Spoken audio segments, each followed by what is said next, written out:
Alhamdulillah. Okay, Bismillahirrahmanirrahim. Assalamualaikum warahmatullahi wabarakatuh.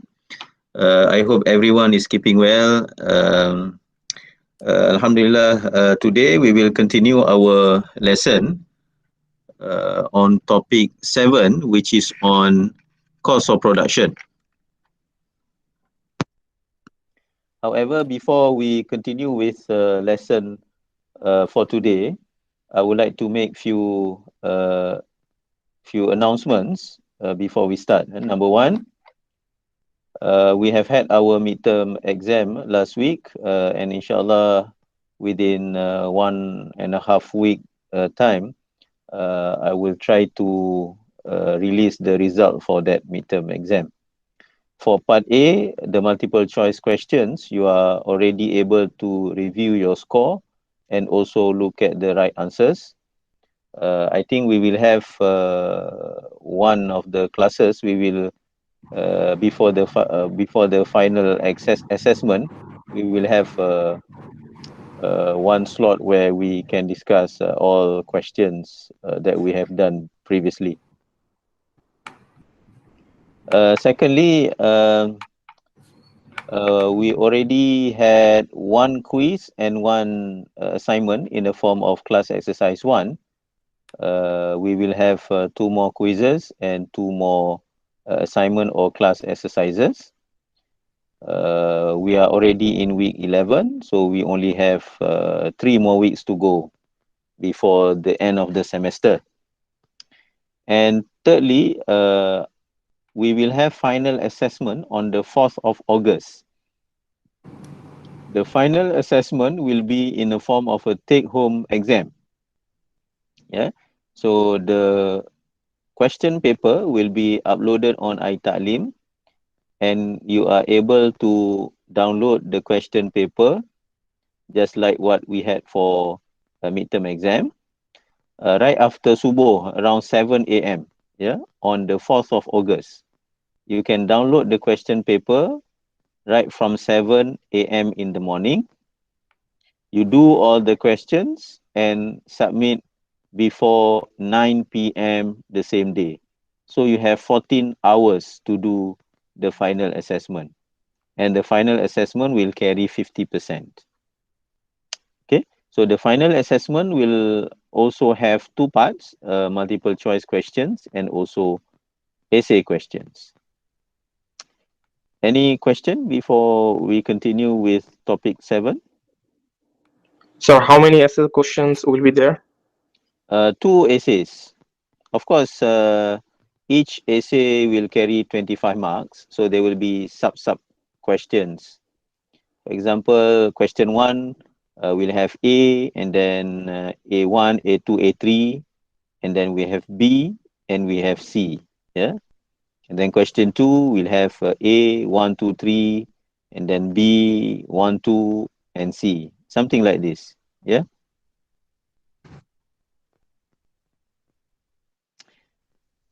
Okay.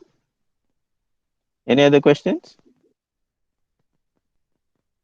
So please book this date, yeah, 4th of August. Yeah, 4th of August. I have checked. There are no other first year papers on the 4th of August.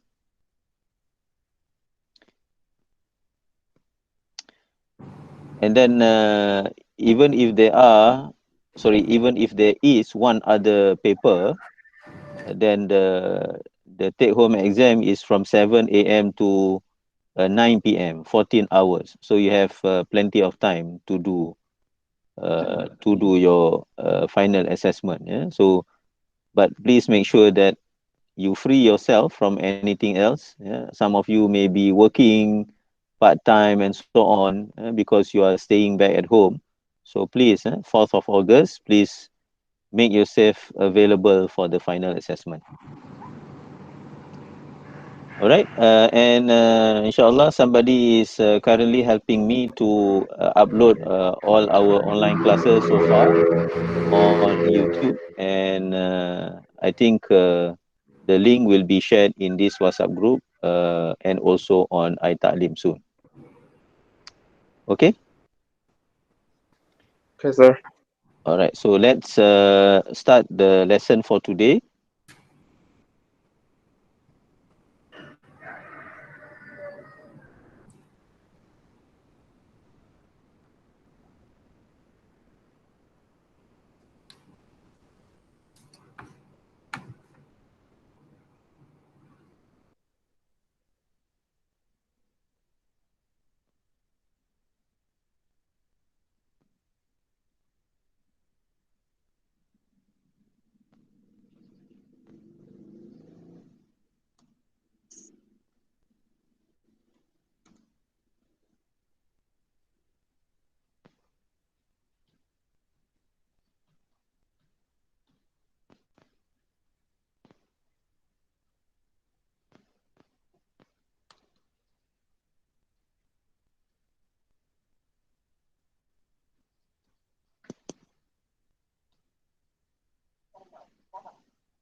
Okay, can you see the slide on my screen now?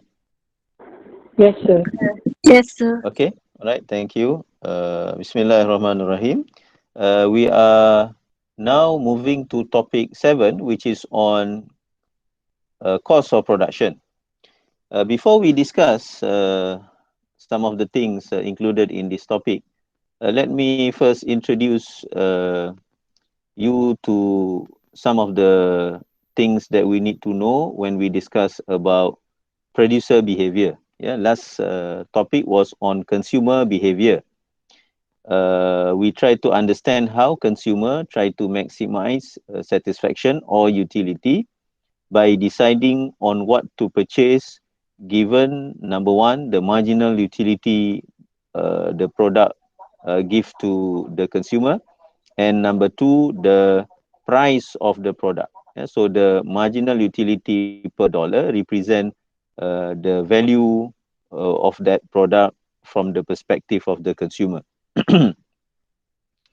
From now onwards, we will be discussing on producers' behavior. But if you see the syllabus, when we talk about producers' behavior, we have quite a number of chapters or topics. Yeah? So topic 7 on cost of production, topic 8 and 9 on perfect competition or pure competition, topic 10 is on pure monopoly, topic 11 is on monopolistic competition, and topic 12 on oligopoly. The reason why we have so many topics on producers' behavior is because the way how producer behave would be different from one market condition to another. Yeah. The objective of a producer is to maximize profit, and profit is determined by two components: revenue and cost. Yeah, revenue and cost. Anyone knows how to compute total revenue? What is the formula for total revenue?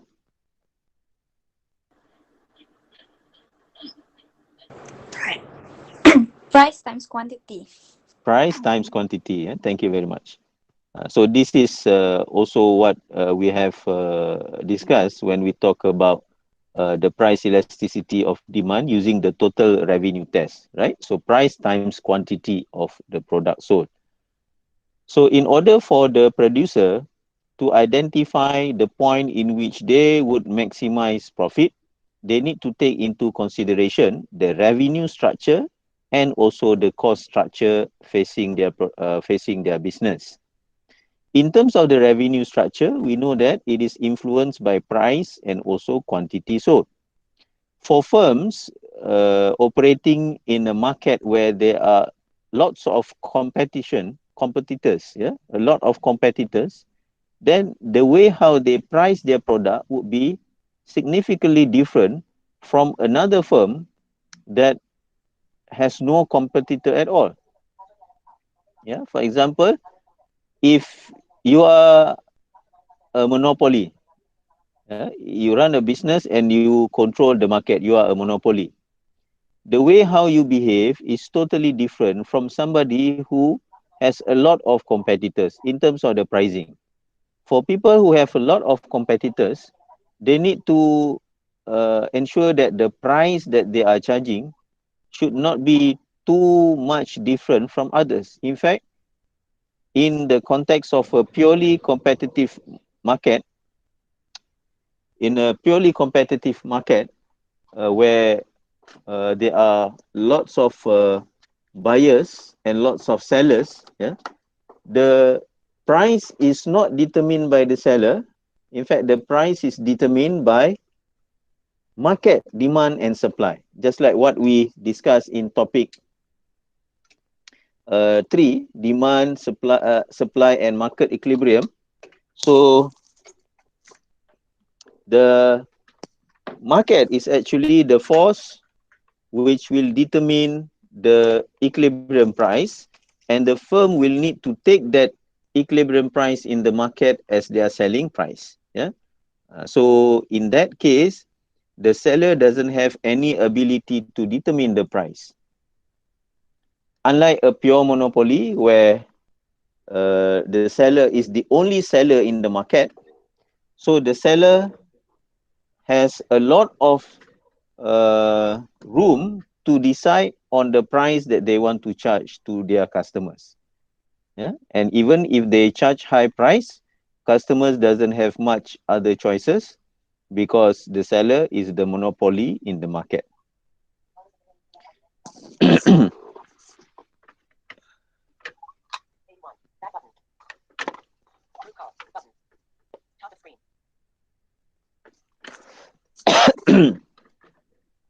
So basically, the way how the producer behave depends on the market structure, the level of competition that they are operating in. That's why when we talk about profit maximization, we need to discuss the producer's behavior in maximizing profit in the context of the different market structures. And that's why we will start by looking at how a firm maximizes profit in a perfectly competitive market, and then how a firm maximizes profit in a pure monopoly market. And then after that, we look at how a firm maximizes profit in the context of a monopolistic competition and also in the context of oligopoly. That's why there are many topics related to producers' behavior in maximizing profit. However, regardless of the market structure that they are operating in, the cost structure for firms are basically similar. Yeah? The cost structures are similar in the short run as well as in the long run. That's why we start off by discussing the cost of production, and the theory governing the cost of production for firms will be applicable to all types of firms, regardless of the market that they are operating in. Yeah.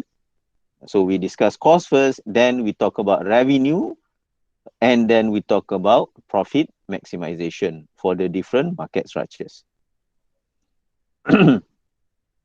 When we talk about cost of production, we need to differentiate between economic costs and accounting costs.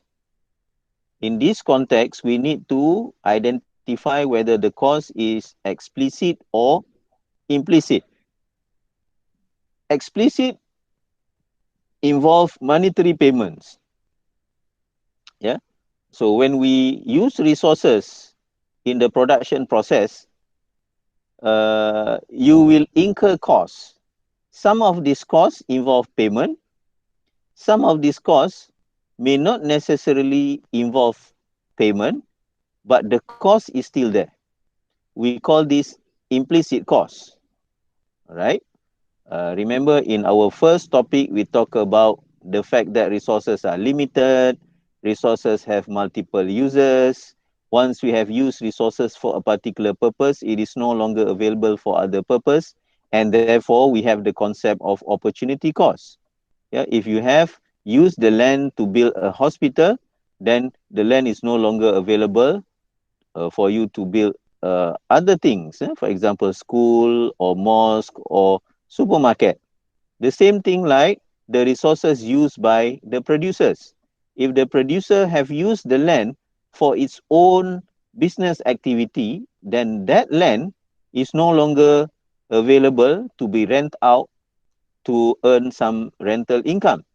So this kind of cost is not included in accounting records because there is no traces of payments. There's no cash flows involved in this kind of cost. Therefore, we call this implicit cost. Okay. Implicit cost basically involve the use of somebody own resources in the business that they are operating. If let's say I run a farming business, I have a piece of land and I use this piece of land for my own farming activities. Yeah, so obviously I don't have to pay myself for the rental. Yeah, but the cost is still there, even though it doesn't involve any payment, but the cost is there in the form of opportunity cost. Because if I do not use the piece of land for my own farming activity, I could have rented out for some rental income. So that rental income, which has been foregone, is considered to be my opportunity cost and therefore should be included as part of the implicit cost. It does not involve any payment, but the cost is still there. Okay, so if we look at other kinds of factors of production, yeah, land, labor, capital, entrepreneurial talent. Yeah, these are the four types of factors of production. If we are using each of these types of factors of production for our own business activity, then we need to include all of these in the calculation of the implicit cost. Let's say I have used the example earlier. I have a piece of land. I use it for my own farming activity. So I am foregoing rental income of that land. If I also work on my farm, yeah, I offered my labor, I work on my farm. Obviously, I don't have to pay myself salaries, yeah, but there is foregone income because I could offer my labor to somebody else farm or in other kind of employment activity and generate salaries or income. So that amount of potential income I have foregone. Yeah, so that must also be included. What else? If let's say I have some savings, 100,000, that savings can earn me some return, let's say 4% per annum, 4,000 or 5%, let's say 5,000. In order for me to invest in this farming business, I have used that savings 100,000 to buy some machineries, equipments, and probably a tractor. Yeah. So I have transformed my financial capital into real capital. Therefore, the potential return from my financial capital, that 5%, is no longer available to me because I have transformed that 100,000 into real capital. Yeah, so foregone return in the form of dividend or in the conventional context, interest income. Yeah, so that is also part of the implicit cost. And then entrepreneurial ability. Since I have decided to run a farming business, I cannot use my entrepreneurial ability or talent to go into a different kind of business. Let's say a kopitiam business or a cafe business or a grocery business because I have used my entrepreneurial talent and time to venture into this farming business. Yeah. So the typical profits that could be earned if I use my entrepreneurial talent to these other business activities would represent the amount of profits that I have foregone. Okay, remember, all of these factors of productions have their alternative use. Yeah, I use my own land for my own farming activity, so I am foregoing the potential rental income if the land was rent out to somebody else. I'm working on my own farm, so I am foregoing the potential salary or income that I could have earned if I have offered my labor to somebody else. Yeah. When I'm using the money to invest in these farming activities, I have foregone the dividends or interest income by keeping that money in a particular investment platform. By venturing into this farming business activity, I have foregone the opportunity of earning profits in other similar business activities. Yeah. So all of these factors of production have its own respective opportunity costs, and therefore whenever a producer use these resources in their own business activity, they may not necessarily have to pay for all of these factors of production, because these factors of production are their own, but costs are incurred, and these costs are in the form of the loss, yeah, or opportunity costs, potential income that have been foregone in order to use these resources for their own business activity. In the case of the potential profits from other types of entrepreneurial activities, we call this a normal profit. Yeah. So because we have two types of costs, economic costs and accounting costs, we will have two types of profits. So accounting profit will only take into consideration explicit costs. So total revenue minus explicit costs equals accounting profit.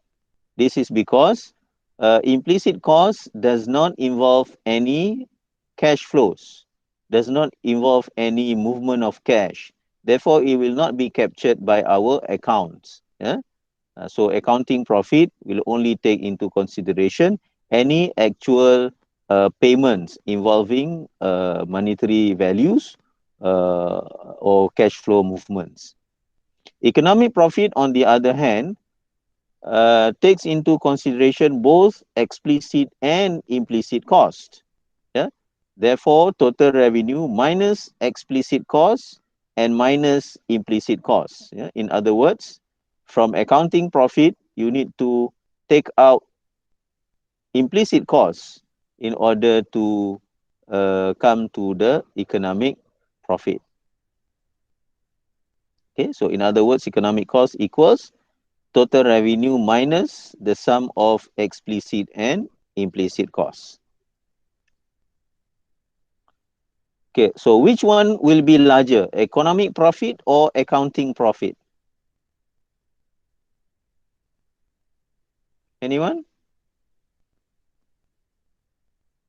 Accounting. Accounting profit will be larger, right? Because accounting profit will only take into consideration the explicit costs, whereas economic profit takes into consideration both explicit and implicit costs. Okay, let's use some numerical example. Let's say previously you work in a company that pays you 22,000. All right. You have a savings worth 20,000 that pays you 1,000 dividend per year. And you decided to change your career by opening a t-shirt printing business. So what you do, you quit your job, which pays you 22,000, take out this 20,000 savings that you have and invest it in your t-shirt business, buying equipment and so on. Yeah. And then you also have a you have a business premise that you use to rent it out, which gives you 5,000 per year. But since you are now decided to run a t-shirt business, you need a place for your business. So you told your tenant to vacate the premise, and then now you are occupying your own business premise for your t-shirt business. And then to help you with the business, you hire a clerk, yeah, and you need to pay the clerk 18,000 per year. Okay, so let us look at this information and identify which one is considered to be implicit and which one is considered to be explicit. Anyone?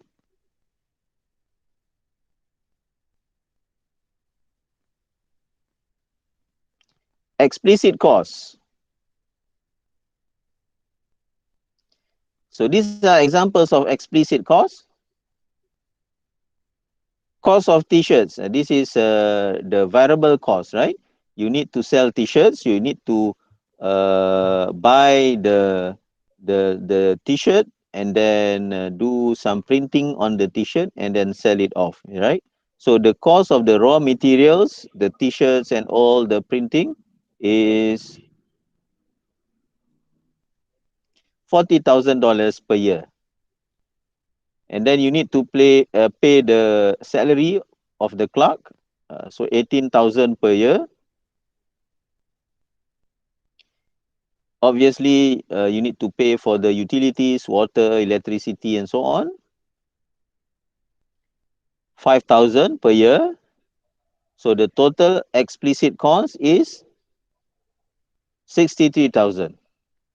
Suppose that the total sales for that year is 120,000. Yeah. So total revenue is 120,000 minus total explicit cost of 63,000. So your accounting profit is 57,000. This is quite good, very good, because the accounting profit is quite significant, right? 57,000. But this accounting profit have yet to include the implicit costs. Yeah. So what are the implicit costs to us? Okay, look at the four types of factors of production: land, labor, capital, entrepreneur, talent. Let's look at land or property. Yeah. Before this, we have a business premise that we rent out for 5,000. Now we are using that business premise for our own business activity. So the rental income that has been foregone is 5,000. We don't pay the rent to us because the business premise is owned by us. But the cost is in the form of the opportunity cost, the loss in rental income that we could have earned if we have rented it out for others to do business in that premise. So 5,000 in the form of foregone rent. And then labor. Yeah. We have quit our job that pays 22,000, right? And then we are working in our own business here. Obviously, we don't have to pay ourselves salaries, but we need to include the foregone salary, the amount of income that we could have earned if we have offered our labor to other business activities. Yeah, so 22,000 there, another implicit cost. Capital. We have transformed our financial capital into real capital. Yeah, we have invested 20,000 worth of our savings that could have earned us $1,000 per year in dividends or interest income or any other form of income. Yeah. So we have used that 20,000 to invest in this t-shirt business. So foregone interest or foregone dividends or foregone return from that potential 20,000 of investment is 1,000. And finally, the fourth factors of production, entrepreneurial ability. So we have ventured into a t-shirt business. We could also venture into other types of business, for example, kopitiam business, cafe business, grocery business, yeah, similar size with similar type and market. So if we have invested in other businesses, we could have earned some profits as well, right? So the normal profit, the typical profit that others will earn or expected to earn in similar type of business activities, in this case, we estimate it to be 5,000. So this will be part of the implicit cost. Yeah, we call this normal profit level. So when we add all of these foregone interest income, foregone rental income, foregone salary, and the normal profit, so it totals up to 33,000, right? So when we add this implicit cost to the total cost, so we will have economic profit to be 120,000 minus 63,000, the explicit cost, minus another 33,000, the implicit cost, and the economic profit is 24,000. Is this good? Yes. This is uh, quite great, yeah. Given that economic profit is an indicator which will give us an idea what would be the result or outcome if we have used the resources in an alternative manner. Yeah. So now we have used our resources, our savings, our labor, our business premise, and our entrepreneurial talent in running this t-shirt business. Whereas we can use all of those resources in an alternative way. For example, we can rent our business premise to somebody else and collect rental income. We can actually offer our labor instead of running our own business. We can work, uh, becoming a wage earner or salary earner. And if let's say we are venturing into t-shirt business, we can also venture into some other kind of business, similar nature, and earn some profits from there as well. But after we have incorporated all of these opportunity costs, we have still earned 24,000 more. Yeah. So in other words, a positive economic profit shows that the way we use our resources now is better than their alternative use. In this example, the way we use our resources now by venturing into this t-shirt business, use the business promise for this t-shirt business, use the savings to invest in the equipments for this t-shirt business, use our labor to work in our own t-shirt business, and use our entrepreneurial talent to run this t-shirt business, is $24,000 better in return as compared to the alternative use of all those resources. Okay, this is what it means. Yeah. What if economic profit is zero? Let's say when we have computed all the explicit costs and all the uh, implicit costs, we got zero economic profit. What does it mean?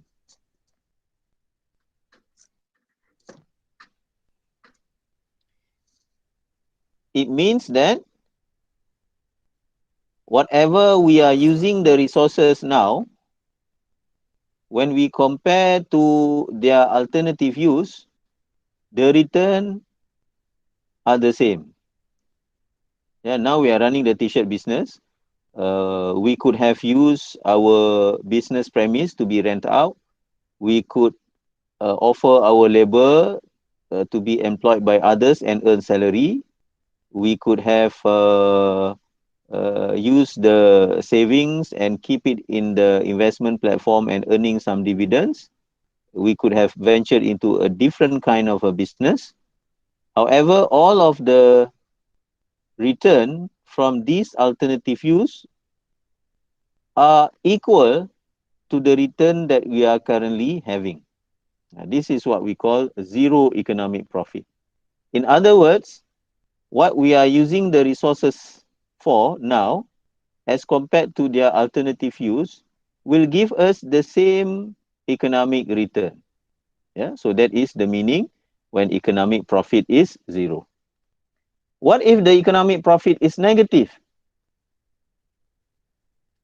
It means that we are suffering from economic loss. If we are suffering from economic loss, it means that the way how we use the resources now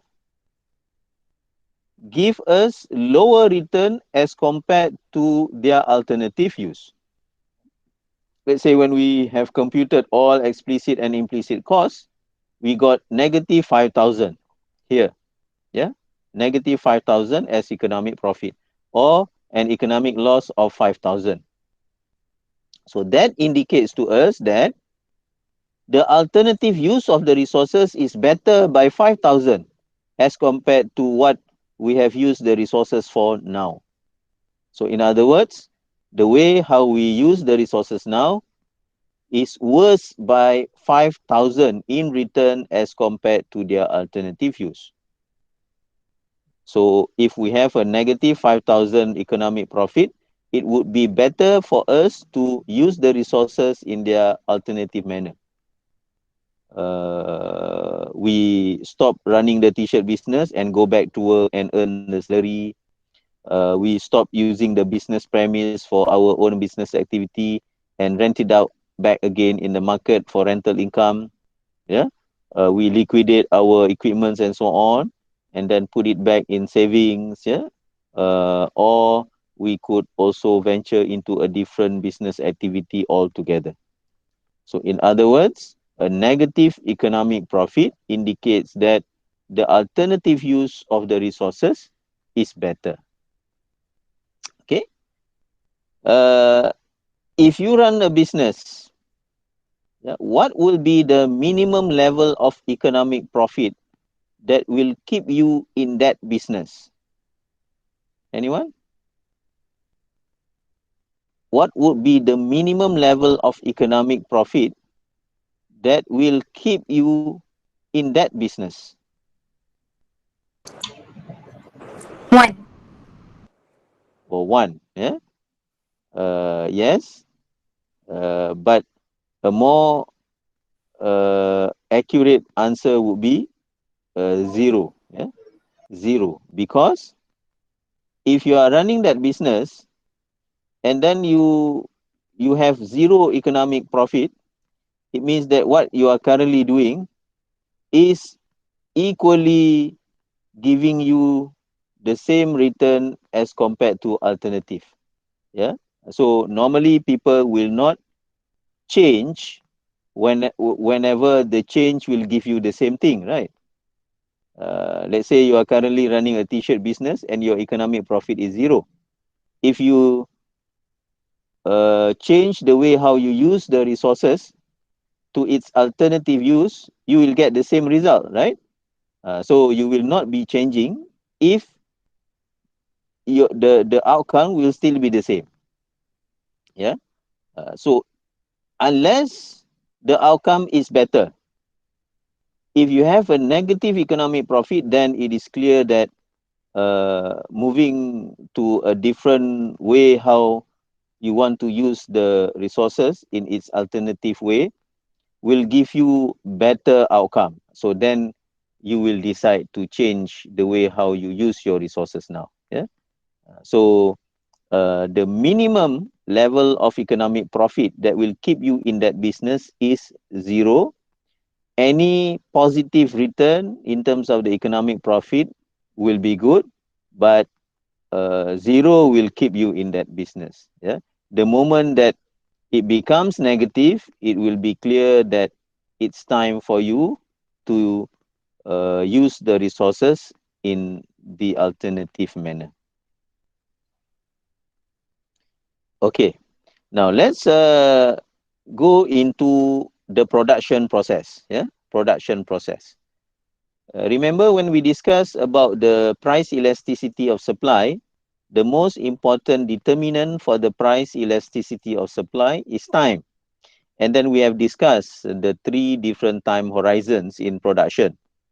Market period, where all inputs are fixed. You cannot make any changes to the inputs in the production. And since you cannot make any changes to the inputs, you cannot make any changes to the output as well. Yeah. And then you have short run production, where you can only change the amount of the variable inputs, whereas the fixed inputs remains fixed in its amount. Then you have the long run, where all inputs can be varied.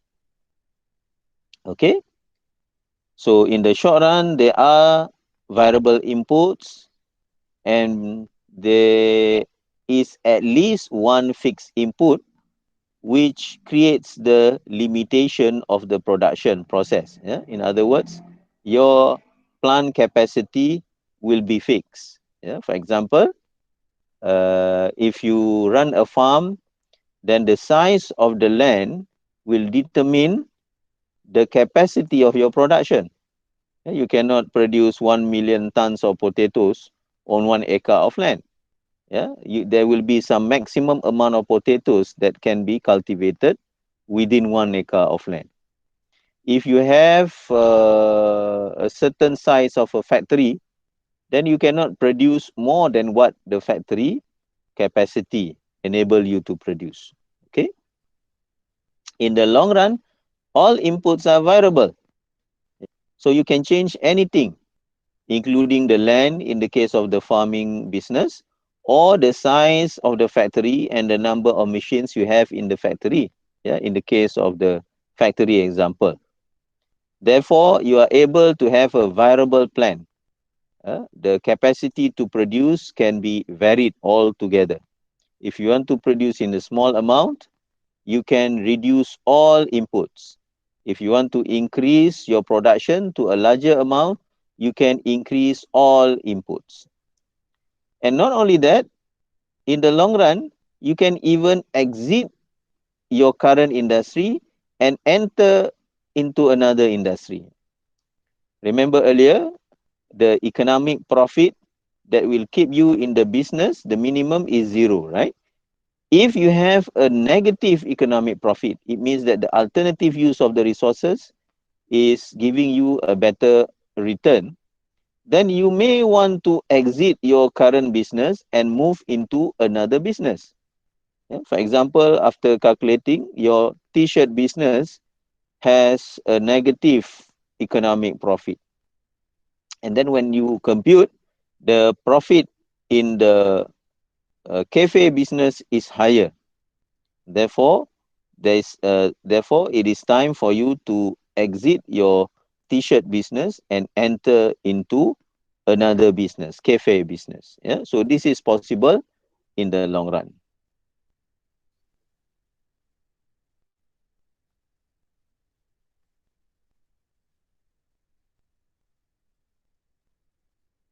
In the short run, these are some of the important indicators. Yeah, total product is the total output given a certain level of inputs.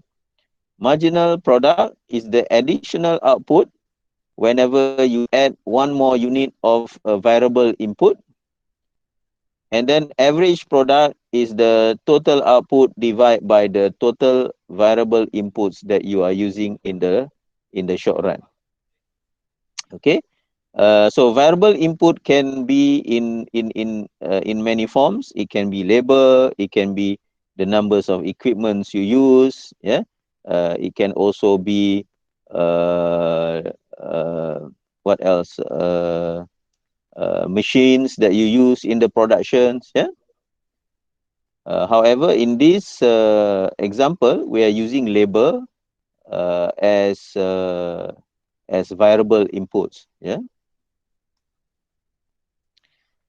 So the law of diminishing returns, sometimes it is also called the law of diminishing marginal returns. The law of diminishing returns and the law of diminishing marginal returns, they are the same.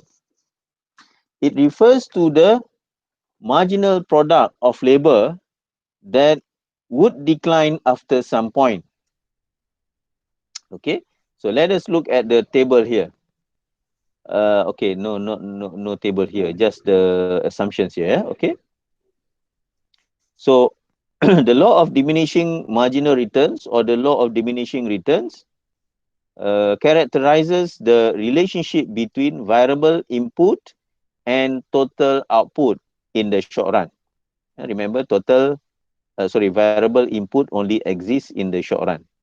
So what happens when you add more and more variable input to be used together with the fixed input onto the output, onto the production level? We assume that the additional variable input that we are adding to the total production process has the same quality, and the technology in the production process is also fixed. What happened when more and more variable inputs, in this example labor, is added to the production process together with the fixed input? At some point, marginal product will start to decline. Okay, we have a table here. Let's say we take an example of a restaurant business. Yeah. So a restaurant, the output would be the number of customers served, right? The number of customers served. Let's say every day. Okay. So the total product is the number of customers served. The variable input that we use here is the number of labor working in the restaurant. And the table here shows the relationship between total product and quantity of labor. Okay. Now, if we don't have any labor working in the restaurant, then nobody will be cooking any meals, serving any customers, right? So therefore, total product is zero when quantity of labor is zero. When we add one labor, quantity of labor equals to 1, total product increase to 10 units. Yeah, in other words, 10 customers are served during that day. When we add one more labor, so quantity of labor becomes 2 now, total product becomes 25. Yeah. What can you observe here?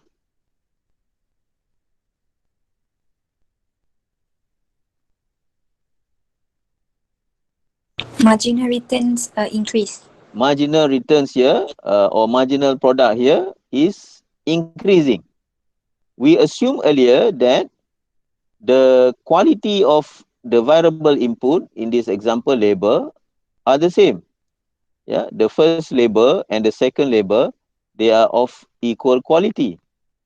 But when we look at the numbers here, one labor contributes 10, but when you add another labor, both of them produce 25.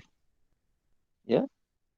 So what had happened that enable the two labors to produce more than their individual output? If they are of equal quality, one labor produce 10, two labors produce 20, right? How come they are able to produce 25?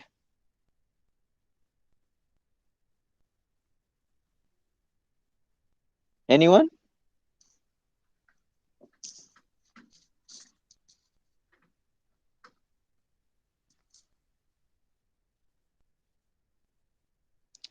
Where's everyone?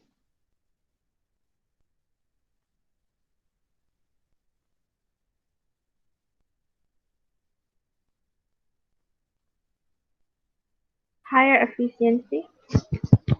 Okay, higher efficiency. Yeah, this is due to the Uh, cooperation between the two. Yeah, I think you have heard the cartoon series, Wonder Pets, right? They are all very small, but when they work in a team, teamwork, they are able to do what they could not do as individuals. So one labor produce 10, another labor will only able to produce another 10 if they work independently of each other. But if they are working together, then there can be some benefits from division of tasks and labor specialization. Okay, for example, if you have only one labor, then that one labor needs to prepare for cooking the meals, cook the meals.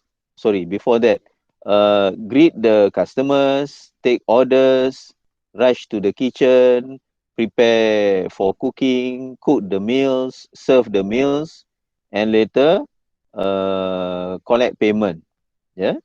So all of this is done by one labor. But when you have and because of that, that labor can produce can serve 10 customers. But if you have two labors, then the first labor can focus his or her work in the kitchen, and the second labor can serve the customers. So because of this labor specialization, more customers can be served because time will not be wasted from moving by moving from one to another. You just imagine you are cooking and then you need to serve your customers, you need to wash your hands and then serve the customers and come back, right? There will be a lot of movement, a lot of time wasted by moving from one place to another. When you have two labors here, the first labor can focus on all the things happening at the kitchen, and the second labor can focus on all the things happening in the dining area. So as a result, more efficiency, higher productivity, and therefore marginal product increase. The first labor increase total product from 0 to 10. So the marginal product is 10. The formula for the marginal product is the change in total product over the change in the quantity of labor here. Yeah, by adding one more labor, total product increased by 10. So 10 divided by 1, so marginal product is 10. By adding the second labor, total product increased further from 10 to 25. So the change in total product is 25. Divide by the change in the numbers of labor, 1. So the marginal product for the second labor is 25. What happens if we add another labor, the third labor? Total product increased from 25 to 45. Yeah? So it means that there is additional efficiency as a result of adding the third labor. So what will be the functions of the third labor?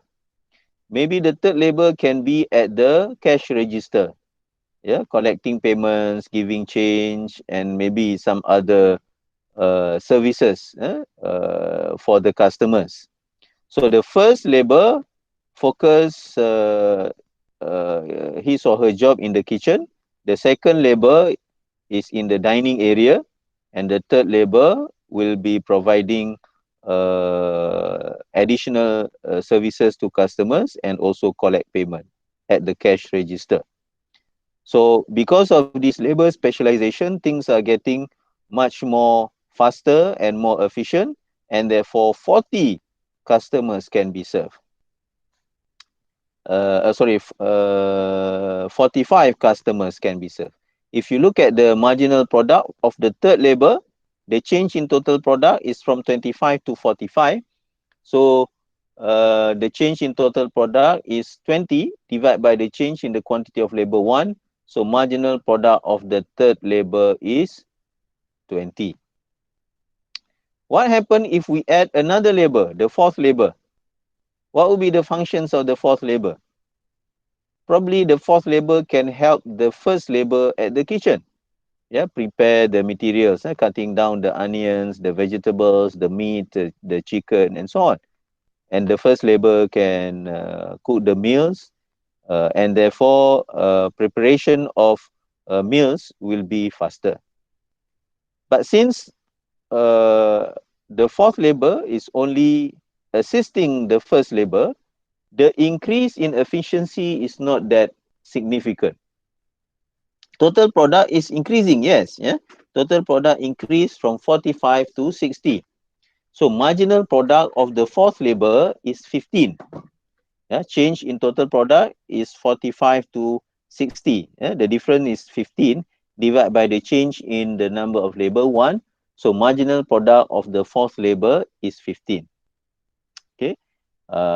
So total product increases, but marginal product decreases. Yeah, in other words, production is increasing, but the efficiency is or productivity is going down because the benefits from further specialization is not as high as before. Yeah, please don't take this wrongly. Production is increasing, but the rate of the increase in productivity has fallen. Yeah, before this, marginal product was 20. Now marginal product has fallen to only 15. What happen if we add another labor, the fifth labor? What will be the functions of the fifth labor? Probably the fifth labor can assist the second labor in serving the customers, right? So total product further increase uh, from from 60 to 70, right? Yes, sir. Okay. So in this case, the fifth labor is assisting the second labor in serving the customers. And as I said earlier, since the fifth labor is only assisting, yes, the total product is increasing by another 10 units.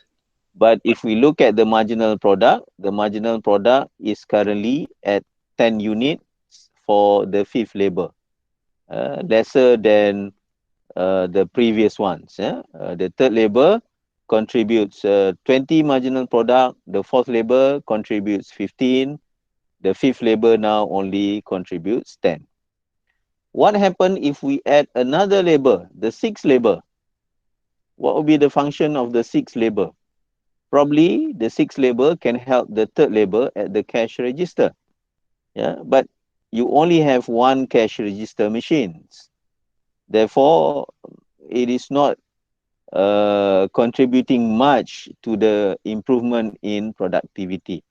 Total product will still increase, but the increase is very small. Yeah. So total product increase from 70 to 75, and therefore marginal product will only be 5 for the sixth labor. What happens if we add the seventh labor? What will be the function? So the seventh labor may not be able to assist in the kitchen because the space in the kitchen is small and there's already two people in the kitchen. Yeah, maybe the seventh labor can help the first and the fourth labor serving the customers. Yeah, but still, the dining area is not that big. Yeah, so so in most cases, when the seventh labor is working, then the seventh labor will actually replace some others. Yeah, for example, if the seventh labor go into the kitchen, then the fourth labor or the first labor will take a rest. Or if the seventh labor go to the dining area, maybe the second labor or the fifth labor will take a rest. And as a result of that, there's no additional increase in total product. Total product remains at 75. Yeah. So marginal product of the seventh labor is actually 0. So by adding the seventh labor, total product does not increase, and marginal product is basically zero. What happened when you add the eighth labor? So now you have so many workers in the restaurant. Yeah, even if the seventh and the eighth labor just sit around, it creates difficulty for other workers to move around. Yeah. So if you have your seventh and eighth labor sitting in the chair, then you have less customers, less space for customers to sit in. If the seventh and eighth labor stay at the kitchen, then it creates a problem to other workers to cook dishes. If it hangs around at the cash register, then there will be too many people there, create a lot of difficulties for people to move around. So, in other words, adding more and more labor, given that the size of the restaurant is fixed, will ultimately result in a decline in the total product. Yeah, so total product will actually fall. Just imagine what happens if you continue to add more and more labor. Yeah, adding labor number 9, labor number 10, labor number 11, labor number 12, and so on. It will create more and more difficulties for other workers to do their job. In fact, there will be time where the restaurant will be filled with workers, but not customers. Yeah? So because the size of the restaurant is fixed. Okay. So when you want to increase output, in this case total product, you can increase your output by increasing your variable input, in this case labor. But there will only be up to a certain level where output will continue to increase. Yeah. So beyond certain level where the capacity has been reached, then adding more and more labor will not result in total product. In fact, it will result in a declining total product. Okay, clear? Yes, sir. Okay. However, when we talk about the law of diminishing returns, we are not referring to the decline in total product. Okay. We are referring to the decline in the marginal product, because this will be the point in which it has its impact on the cost per unit. Cost per unit, yeah, cost per unit depends on marginal product, and therefore the law of diminishing returns or the law of diminishing marginal returns, they are the same, yeah, will influence the way how the cost of production behave in a firm. Let us look at the diagram here. Okay, look at the total product curves. Yeah, so the total product will increase initially at an increasing rate. You know, the slope becomes steeper, right? And then it will increase at a diminishing rate or at a decreasing rate. The total product curve is still going up, but the slope becomes flatter and flatter, up to a point where the slope is zero, flat, yeah, where total product did not change with the addition of labor. And after that, total product will start to decline. Okay, let us look now at marginal product curve. Marginal product curve initially increase, and after some point, it starts to decrease. Compare marginal product and total product. When marginal product increase, you see that the total product is increasing at an increasing rate. Increasing at an increasing rate. The slope becomes steeper. But when marginal product is falling, as long as it is positive, total product will still increase, but at a decreasing rate. The slope becomes flatter and flatter until the point where marginal product becomes zero. This is the point where the total product reach its maximum and the slope is zero, flat. Yeah, the slope is flat. 0. And when marginal product started to becomes negative, then the total product will start to fall. Okay. So at what point does the law of diminishing marginal returns happen in this example? At what point? At what level of labor?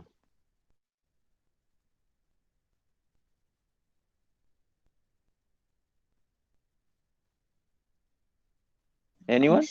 It's like Yes? Can you see the diagram here? Yes. Okay. At what point does the law of diminishing marginal returns happen in this example? three. Labor number 3 and above. 4. 3 to 4. Yeah. Okay.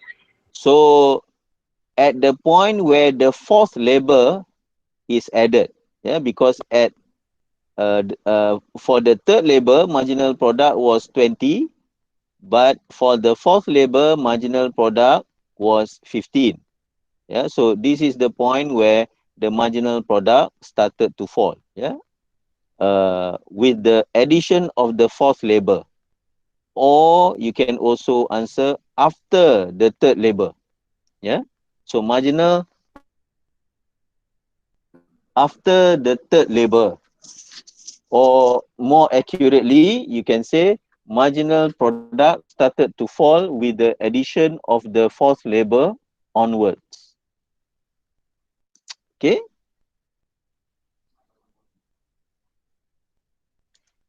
Okay, now we talk about short run production costs, because we have looked at what happened to the short run production, because whatever happened in the short run production will have impact on short run costs of production. Okay, by the way, I have not explained about average product, right? Okay. Now, average product follows the marginal product. When the marginal product is increasing, you see that average product is also increasing. But when marginal product started to fall, yeah, and then when marginal product cuts the average product and go beneath the average product, then it will pull down the average product as well. Okay, so average value depends on the marginal value. This is a mathematical property. Average value is influenced by the marginal value. For example, how many people in our Google Meet today? 53. 53. Let's say 53. What would be the average age? How old are you?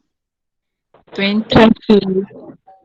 Okay, 20, right? Let's say I am 25. Some others are 19. Yeah. So when you add together everyone's age, you divide by 53. Let's say you get 21 average age in this Google Meet. 21.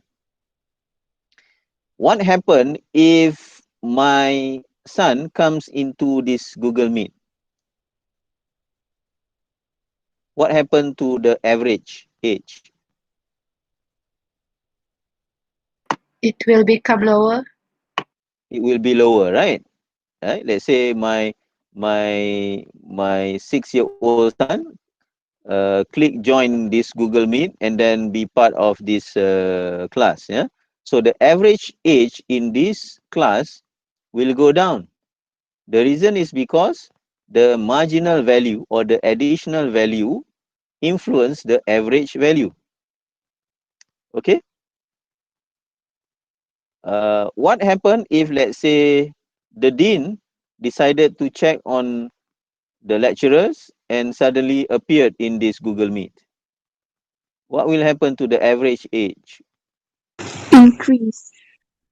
It will go up, right? Because the marginal value, the additional value, the age of the dean will influence the average. Yeah? So This is a mathematical property. When marginal product, if you look at the diagram there, marginal product is increasing, it will push up the average product. But when the marginal product started to fall, and the moment it cuts the average product, goes below the average product, it will also pull down the average product curve. Yeah. So that's why the average product is also an inverted U shape, going up and then going down, because it is influenced by the shape of the marginal product. Okay, now we come to short run cost of production, which will be influenced by the short run production. Yeah. Before this, we talk about what happened in the production. Now we are talking about what will happen in the short run cost of production. In the production process, we identify two types of inputs: variable inputs and fixed inputs. That is why in the short run cost of production, we have two types of costs: variable costs and fixed costs. Yeah? So fixed cost is the cost involved in using fixed input, whereas variable cost is the cost involved in using variable inputs. So total fixed costs are all the costs involving the use of fixed input, such as, for example, fixed rental of land or building, or factories, or fixed amount of insurance that a company needs to pay to cover risk of fire, yeah? Or fixed amount of overhead costs, recurring costs that the company needs to pay every month. So these are examples of fixed costs. And then total variable costs are all the costs involving the use of variable inputs, such as, for example, the use of raw materials, right? The more you produce, the more raw materials you need. Therefore, the payment for the use of raw materials increases with output, or varies with output. Labor, for example, the more output that you want to produce, the more labor hours that you need, and therefore the more cost of hiring labor. Yeah. And the total cost will be the sum of total fixed cost and total variable cost. Okay, let us use this numerical example taken from the textbook. Yeah. In the first column, you have total product. Yeah. In the second column, you have total fixed cost. Third column, you have total variable cost, and fourth column, you have total cost. Okay, look at the pattern for total fixed cost. What can you observe?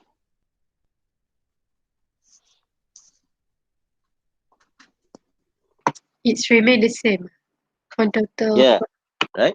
There are two things, that you can observe. Number one, the total fixed costs remain the same at all level of output. Yeah, the total fixed costs remain at 100. So whether you produce one or two or three, the total cost remain at 100. The second observation is that even when you don't produce anything, total fixed cost still remains at 100. As I said earlier, there are certain costs which are fixed. Whether you operate or you produce or not, you still need to pay that fixed cost. For example, rental. Let's say you decided not to open today, your business today, you still need to pay the same amount of rental. Okay. Let's go to the third column, total variable costs. What can you observe?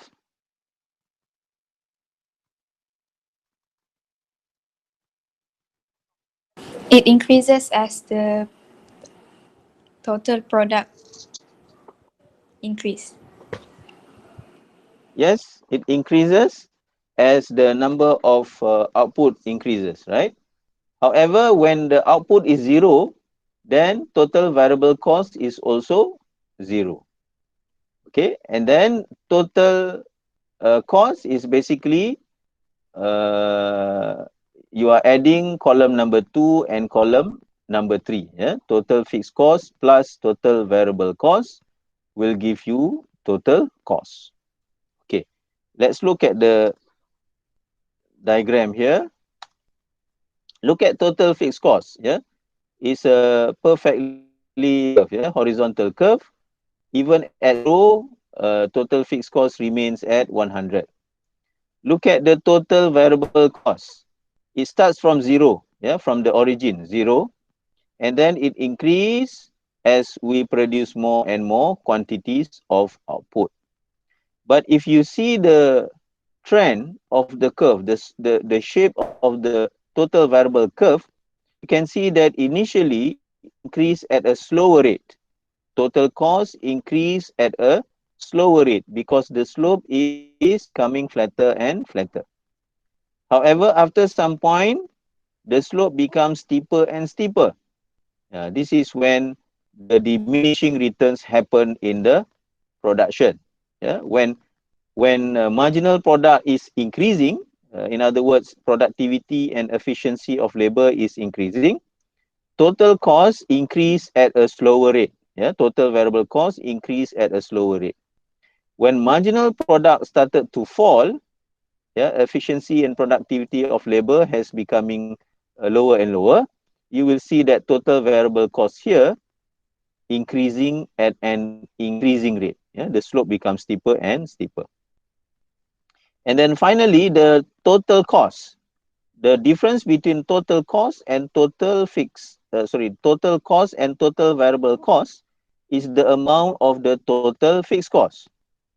Therefore, the total cost will start from 100, and the shape of the total cost is the same as the shape of the total variable cost. Yeah, you can see that the gap, the vertical gap between TVC and TC will always be the same, and the gap represent the amount of the total fixed cost. Okay, any question before we end? Because it's already time, and therefore we will continue with the rest of the topic on Thursday, inshallah. Any question before we go?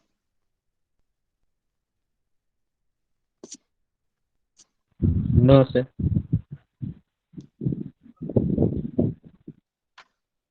Okay, if there's nothing, then inshallah I'll meet you again on Thursday. We will have a Google Meet online class from 2 p.m. Yeah.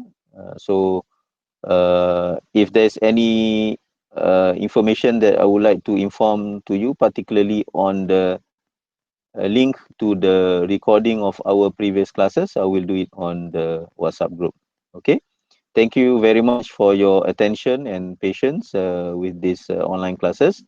And see you again, inshallah. Wabillahi taufiq wal hidayah. Wassalamualaikum warahmatullahi wabarakatuh. Thank you. Thank you. Thank you, sir. Thank you, sir. Thank you, sir. Thank you.